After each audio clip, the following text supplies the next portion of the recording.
Hello everybody, welcome back once again to the Final Fantasy X walkthrough. This is going to be another kind of like collection of odds and ends, I suppose I could say. I'm going to grab a couple of the spheres. Here's the first one, Jack Sphere. So we'll watch this little cutscene and then I'll pick the commentary back up after.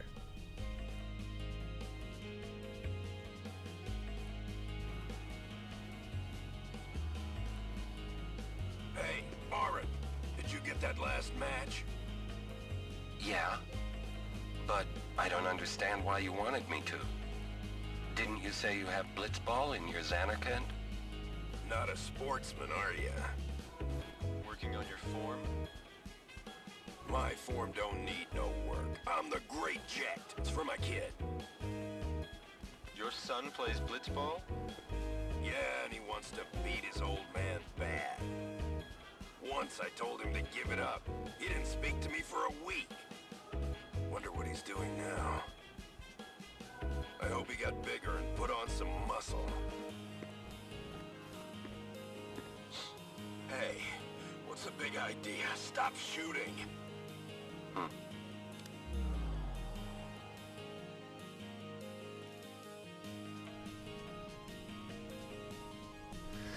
Looks like poor Jecht was missing Titus there. Poor guy.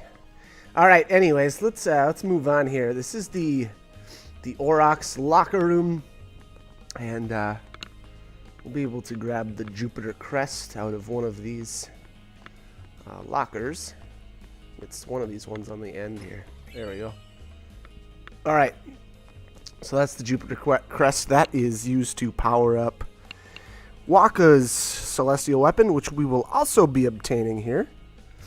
I don't know if you have to, win a certain amount of games or have. I guess I don't know what the requirement is to get that Jupiter crest there. Again, I'm not 100% sure on that, but for sure with his celestial anyway, I believe you have to have the Aurochs reels, that overdrive. So. Again, now I don't remember how many wins that is, but, Blitzball wins. I'm trying to think of the breakdown now for all of his different, overdrives there. You get attack reels. Alright, actually, so I'm just looking through some info here, and it looks like attack reels can basically show up immediately. So from the very first time you can, play Blitzball on the Mihan High Road, you should be able to get that to show up. Basically what you do, and it seems to me it's a tournament prize, or what I'm reading here is it's a tournament prize. So the cool thing that you can do with Blitzball, and I think I went through this a really long time ago, but now that it's relevant here, I'll just speak about it a little bit more. But what you can do to change the Blitzball prizes for the tournament anyway, that's not the league, mind you. Keep in mind there's a huge difference between changing the league prizes and changing tournament prizes. Anyways, if you don't get attack reels to show up as a tournament prize, what you can do is actually just back out of the Blitzball menu and then interact with the save sphere again and then go back into the Blitzball. And you'll have to do that like 4, 5, maybe 6 times, something like that. Eventually, the Blitzball option will become grayed out, and then I think it's like, if you go back into that menu again like 3 more times or something like that, a new tournament should start with the potential of attack reels being the prize. So again, that is how you change tournament prizes essentially. The league prizes are a little bit different, but anyways, all right. So here we got the world champion. I believe world champion is all of Wakka's overdrives. So as long as you have all of Wakka's overdrives, you should be able to get the world champion. All right. Anyways, all right. Let's I may have misspoke. It seems to me that so attack is a tournament prize, no additional requirements. Status reels is a league prize, but you have to have fought in 250 battles. So, you know, if you're not getting these prizes to show up, it may be because you haven't fought enough battles. Auroch is a tournament prize, 450 battles. And then the Jupiter Sigil is a league prize, and you have to have already acquired the other prizes, so attack status and Auroch's reels. And that should do it for that. Now, that being said, then I would sure think that the world champion, then, you know, everything else is required. So that's my thought, I suppose. I'll verify that, but I think that's the requirement for actually getting that weapon. All right, so just doing a little bit of quick research. It actually says that if the bartender doesn't give you the weapon, it's because you've been neglecting to play Blitzball. I don't know what that means. So again, I don't know the actual requirements to actually get the world champion, but I would sure think that, excuse me, if you have all of the rest of the prizes, you know, all of his overdrives plus the sigil, I would sure think that she will give you the weapon. And to be honest, that's probably the best time to get it anyway, because in all honesty, these celestial weapons aren't very decent when you don't have the sigils and the crests. So, you know, yeah, you could get it a little bit earlier potentially, but it's just not going to do that much for you. You really need to have both the sigil as well as the crest, you know, in order to make it a worthwhile weapon, I suppose I would say. But anyways, let's continue on here. I think that sums up Waka's overdrives and his sigil and the weapon, I think, pretty well there. I think it was the sigil, right? Was it the crest that we... Yeah, I'm pretty sure it was the crest that we got out of the locker room there. Anyways, we need to head back down towards the bottom of the... I don't know what this place is actually called. It's just the... okay, so I think it's the old Mihen High Road, like the old road, right? Because this is the new road, it says. New Road North. So I think where we need to go here is actually the old road south. And here's a little tip here. Do not continue north past the checkpoint, because there are two summoners there, and they will attack you with the Mega Sisters. And I learned that the hard way, so I got wiped out there, and I ended up getting a game over, which is really annoying. So yeah, so don't go up there. Once you get to this area down here, just use the save point and return to the airship. That's gonna be the best option. All right. Anyways, we're coming up on the sphere down here. There we are. So this is another Jek sphere. So let's have a look.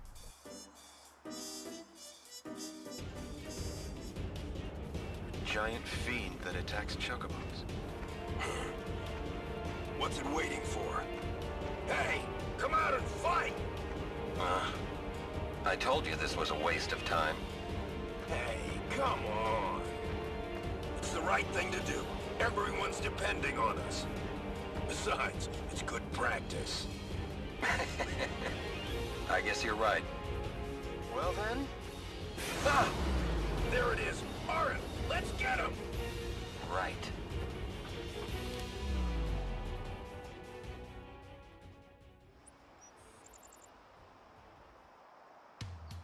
Okay, so it looks like that was another chocobo eater that you know, Braska and Orin and Jekt ran across on their pilgrimage. I did like Jekt saying, "No, we gotta fight it. It's the right thing to do." And then he's like, "Besides, it's good practice." As if he it sounded like he must have needed to convince probably Orin specifically. More than, at least Orin more than Braska. I think Braska was pretty keen on the idea. Anyways, all right, so we needed to board the SS. Is this the Leaky? I forget now which boat is which, but There is another sphere in here. Here we are. So here is yet another check sphere.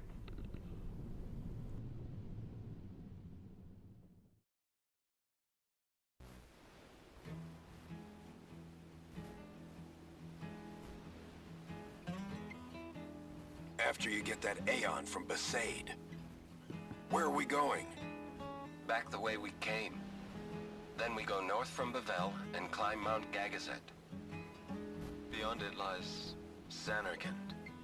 Xanarkand, huh? It's been in ruins for 1,000 years, right? So the legends say. No one knows for sure. It still could be your Xanarkand. Thanks for trying, Orin.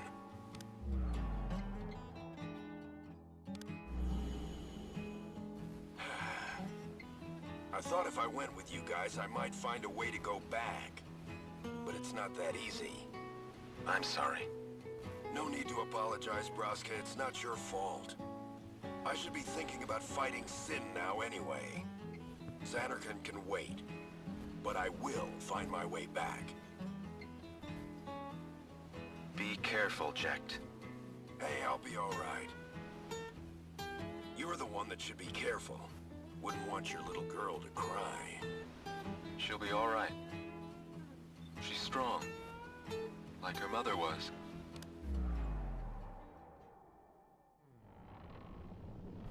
All right. So there we got another really good little scene there between Braska and Jecht. I did like, you know, so it seems right around now that was the realization maybe that it was going to be a little bit more difficult to get back to Nice to see you again. to Xanarkand for Jecht. You really quit the Knights? Yeah, I did.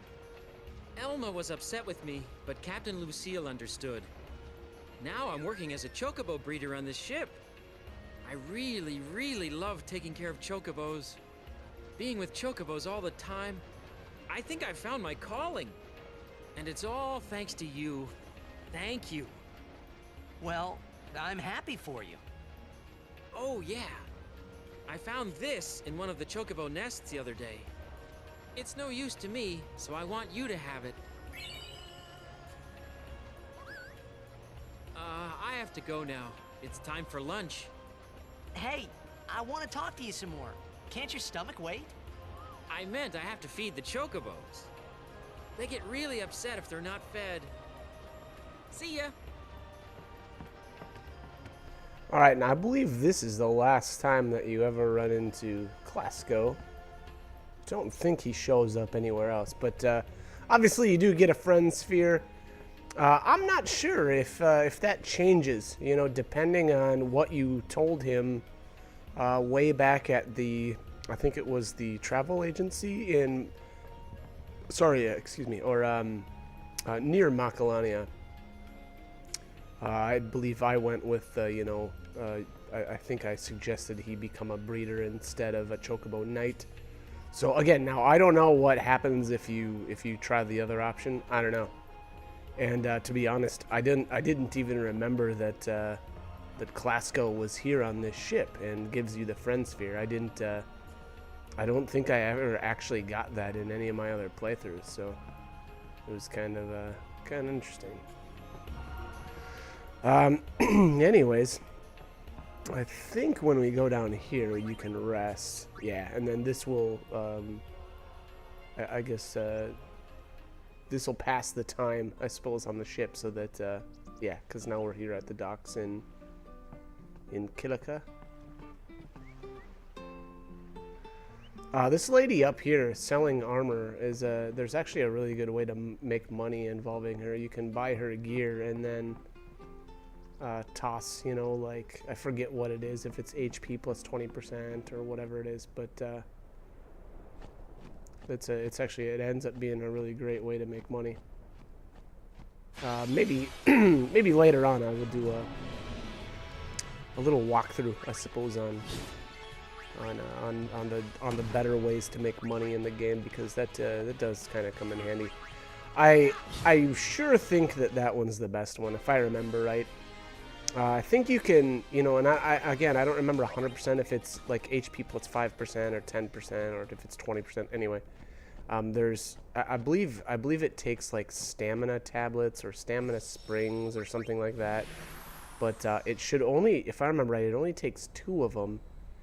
And so then what you can do is just buy a ton of her equipment there, and then customize that HP plus, you know, whatever percentage it is, and then just sell it right back to her. And excuse me, the profits that you get are just insane. So again, I feel like that's one of the better ways to make money in the game. Anyways, where are we headed to now? Okay. Kind of near the battle site. Oh, and I must have taken off Lulu's no encounters weapon. Excuse me. Okay.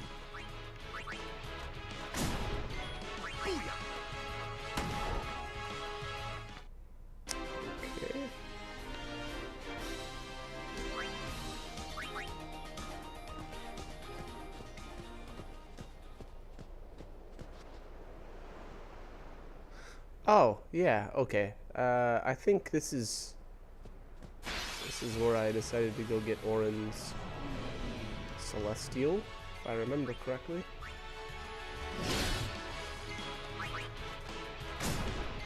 Boom!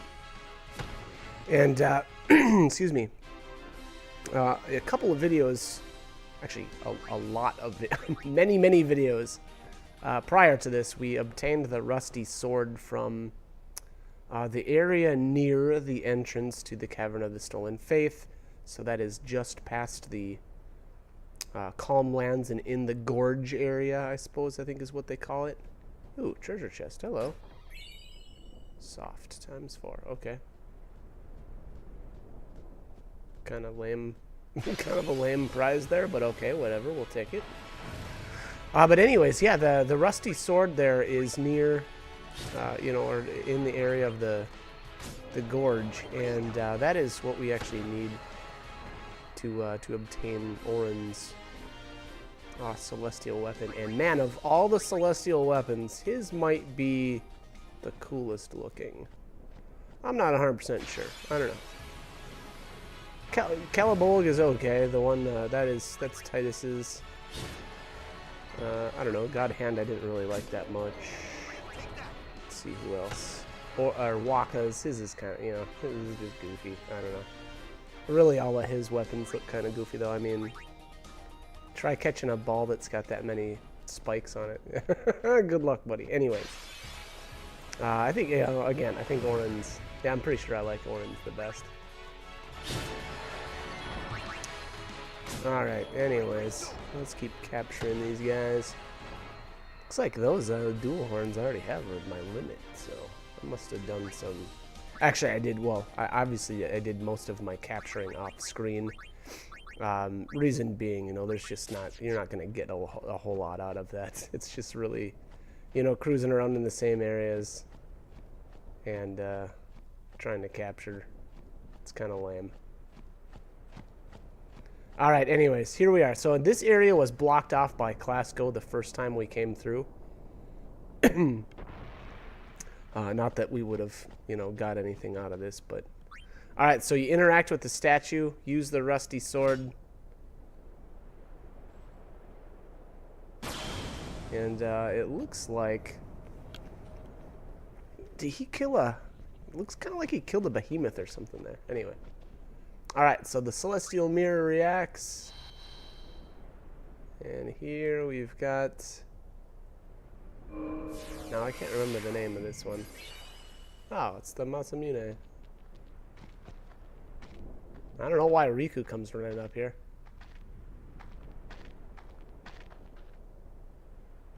There it is. So, I don't know. I think it's the coolest looking weapon in the game, but...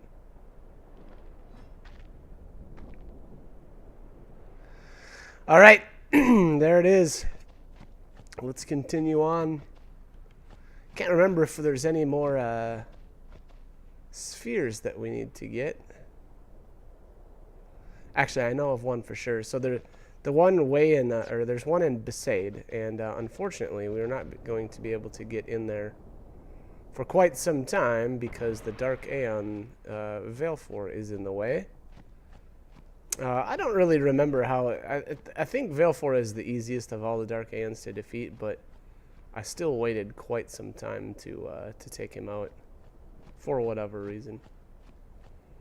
Oh, that's right. Okay, so there's a sphere all the way back by the elevator that we used. I suppose on our first trip here, when we went up to the command center. So we'll have to run all the way back here to grab that. Now, you know, and again, now, so for this version anyway, it seems a little odd to me that they kind of blocked off that area with Dark Valefor, because that way you can't get Orin's final overdrive until way later in the game. Although I kind of am wondering now if when the spheres first become available, that is, I believe after the Spheromorph fight, I'm not sure if you can come all the way back this way to obtain those or not. So on that, you know, or by that token, I suppose you would be able to, you know, come all the way back or go all the way back to Besaid and pick up, you know, all the spheres. But again, I'm not 100% sure if you can actually make the trip all the way back or not. It really, I think, hinges on whether or not you can get through the battle site. There's that the pile of crates, and I vaguely remember having a hard time, or like not being able to actually climb the crates at that point in the game. So I don't know if they change that and, you know, make it so that you can climb up there eventually. I don't know, but or maybe, you know, I just wasn't you know, I guess positioning my character in the correct spot. I don't know, but again, I vaguely remember not being able to get past that area. But anyways, all right. So we're going to pick up this sphere, and actually that'll be the end of this video. So I'm going to cut the commentary here. So like, comment, subscribe, whatever you guys want to do. Hope these guys are helpful though, and hope you join me for more. All right, thanks for watching.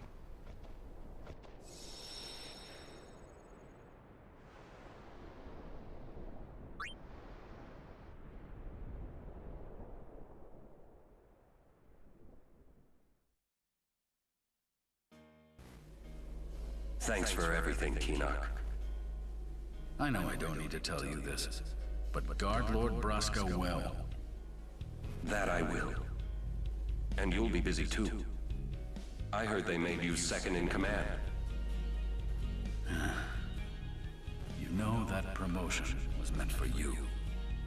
You were always the better one, even until the end. You make it sound as if I was going off to die or something. I will see you again. Yes. Well then. Going already? You will tell me about Zanarkand when you return, won't you? Farewell.